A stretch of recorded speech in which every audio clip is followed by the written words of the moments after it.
Everybody, welcome back to our channel. ఈరోజు వీడియోలో మన డైలీ లైఫ్లో మనం ఎక్కువగా యూజ్ చేసే వర్డ్స్ని తీసుకొని దానికి సంబంధించిన కొన్ని ఎగ్జాంపుల్ సెంటెన్సెస్ని ఇంగ్లీష్లో ఎలా చెప్పాలో ఒకసారి చూద్దాం. ఫస్ట్ వన్, నాతో తప్ప అని జనరల్గా అంటూ ఉంటారు కదా, అంటే దీన్ని ఇంగ్లీష్లో ఎక్సెప్ట్ విత్ మీ అంటే నాతో తప్ప. ఈ వర్డ్కి సంబంధించిన కొన్ని ఎగ్జాంపుల్ సెంటెన్సెస్ని ఇంగ్లీష్లో ఎలా చెప్పాలో ఒకసారి చూద్దాం. ఫస్ట్ సెంటెన్స్, నాతో తప్ప ఎవరితోనూ ఇలా మాట్లాడవు. నువ్వు నాతో తప్ప ఎవరితోనూ ఇలా మాట్లాడవు అని చెప్పాలనుకున్నప్పుడు, you don't talk like this with anyone except me. You don't talk like this అంటే నువ్వు ఇలా మాట్లాడవు. విత్ ఎనీవన్ అంటే ఎవరితోనూ ఇలా మాట్లాడవు అని. ఎక్సెప్ట్ మీ అంటే నాతో తప్ప. నెక్స్ట్ వన్, నువ్వు నాతో తప్ప ఎవరితోనూ నీ సమస్యలు చెప్పవు. అంటే నాకు తప్ప నువ్వెవరికి చెప్పవు అని చెప్పాలనుకున్నప్పుడు, you don't share your problems with anyone except me. You don't share your problems అంటే నువ్వు నీ ప్రాబ్లమ్స్ని ఎవరితోనూ షేర్ చేసుకోవు. విత్ ఎనీవన్ అంటే ఎవరితోనూ అని. ఎక్సెప్ట్ మీ అంటే నాతో తప్ప. నెక్స్ట్ వన్, నువ్వు నాతో తప్ప ఎవరితోనూ సరదాగా మాట్లాడవు. నువ్వు నాతో తప్ప ఎవరితోనూ సరదాగా మాట్లాడవు అనేదాన్ని, you don't joke around with anyone except me. You don't joke around with anyone నువ్వు నాతో తప్ప ఎవరితోనూ సరదాగా మాట్లాడవు అని. నెక్స్ట్ వన్, నువ్వు నాతో తప్ప ఎవరితోనూ ఎక్కువగా మాట్లాడవు.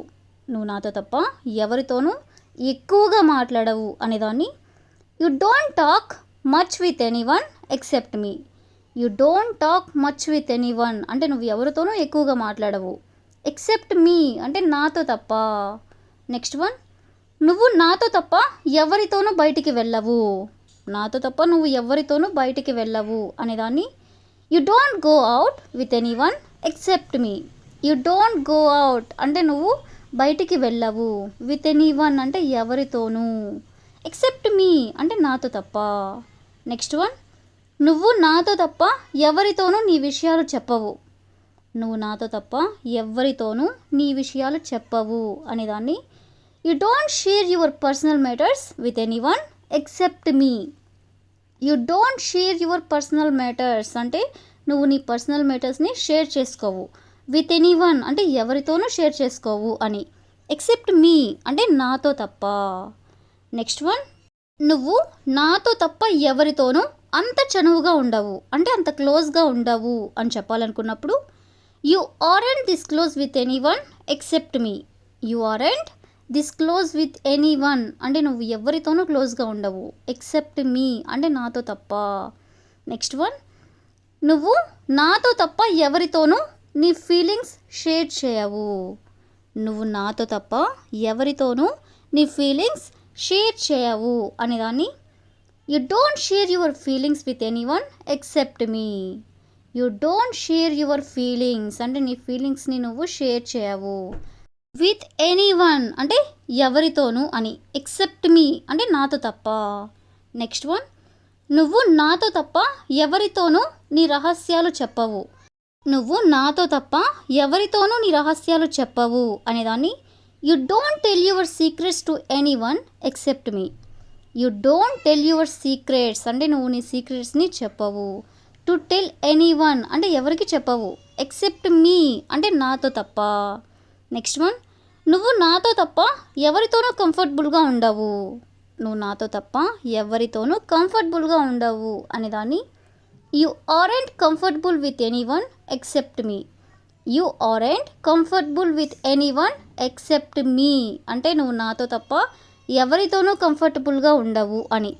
నెక్స్ట్ వన్, నువ్వు నాతో తప్ప ఎవరితోనూ ఇంత ఓపెన్గా మాట్లాడవు. నువ్వు నాతో తప్ప ఎవరితోనూ ఇంత ఓపెన్గా మాట్లాడవు అనేదాన్ని, you don't speak openly with anyone except me. You don't speak openly with anyone అంటే నువ్వెవరితోనూ ఓపెన్గా మాట్లాడవు. ఎక్సెప్ట్ మీ అంటే నాతో తప్ప. లాస్ట్ వన్, నువ్వు నాతో తప్ప ఎవరితోనూ నీ బాధను పంచుకోవు. నువ్వు నాతో తప్ప ఎవరితోనూ నీ బాధను పంచుకోవు అనేదాన్ని, you don't share your pain with anyone except me. You don't share your pain అంటే నీ పెయిన్ని నువ్వు షేర్ చేసుకోవు అంటే నీ బాధను నువ్వు పంచుకోవు. విత్ ఎనీవన్ అంటే ఎవరితోనూ పంచుకోవు అని. ఎక్సెప్ట్ మీ అంటే నాతో తప్ప. సో ఈ విధంగా మనం నాతో తప్ప అనే వర్డ్కి సంబంధించిన కొన్ని ఎగ్జాంపుల్ సెంటెన్సెస్ని ఇంగ్లీష్లో ఎలా చెప్పాలో తెలుసుకున్నాం కదా. So that's all for today. I hope you all like this video. Thank you for watching.